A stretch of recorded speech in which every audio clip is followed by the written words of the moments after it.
Forgiving can be difficult, right? It's something that's often easier said than done. We all know how challenging it is to forgive others for the mistakes they've made, but what's even more difficult is forgiving ourselves for our own past mistakes.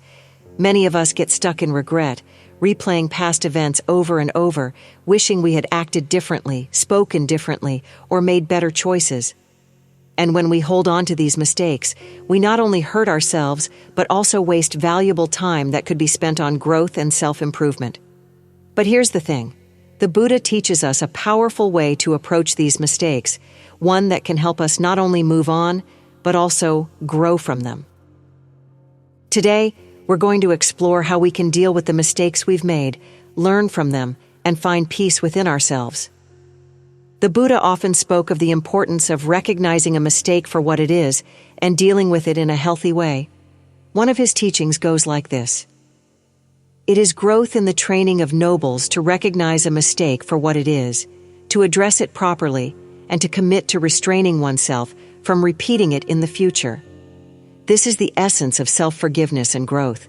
The first step is to acknowledge the mistake, to see the wrong as wrong. This might seem simple, but it's often the hardest part because our ego gets in the way. Our ego wants to protect us, convincing us that we're always right, or that we could never be at fault. But the reality is, we're all human, and making mistakes is part of being human. There's even a saying, "To err is human." Once we accept that we've made a mistake, something beautiful happens. We stop fighting with ourselves. We let go of the internal conflict and open our hearts to healing.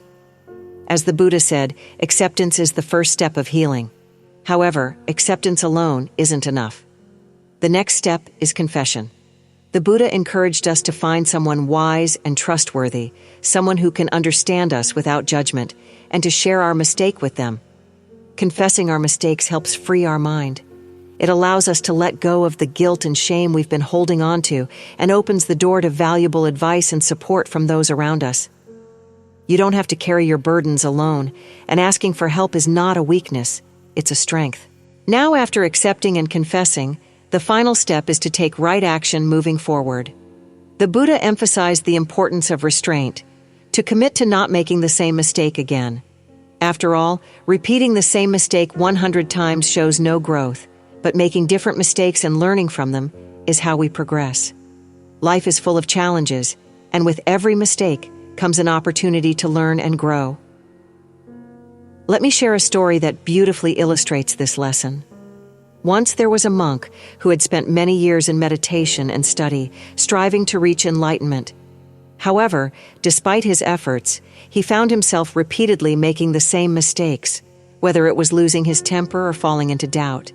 He began to feel deeply frustrated with himself and considered giving up the path altogether.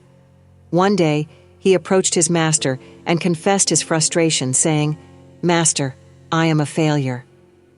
I have been practicing for years, yet I still make mistakes. I feel like I will never be free from them." The master smiled gently and replied, "My dear student, do you see that tree outside? How many times have its leaves fallen to the ground?" The monk looked puzzled. "Countless times, master. Every year the leaves fall and new ones grow." "Exactly," the master said, "and yet the tree does not give up. It continues to grow, shedding what no longer serves it and allowing new life to take its place. So too must you shed your mistakes. Learn from them, but do not hold on to them. Each mistake is like a leaf. When it falls, let it go and make room for new growth." The monk understood the wisdom in his master's words and left with a renewed sense of peace, ready to continue his journey, knowing that mistakes were part of the process. Just like the monk in the story, we must learn to let go of our mistakes, to grow from them without allowing them to hold us back. Remember, self-forgiveness is not about forgetting what happened. It's about accepting it, learning from it, and moving forward with wisdom and compassion. If you found this message valuable, be sure to give this video a like and subscribe to our channel, Buddha's Teachings, for more insights that can help you on your journey to peace, wisdom, and personal growth. Thank you for watching, and may you find peace in every step of your path.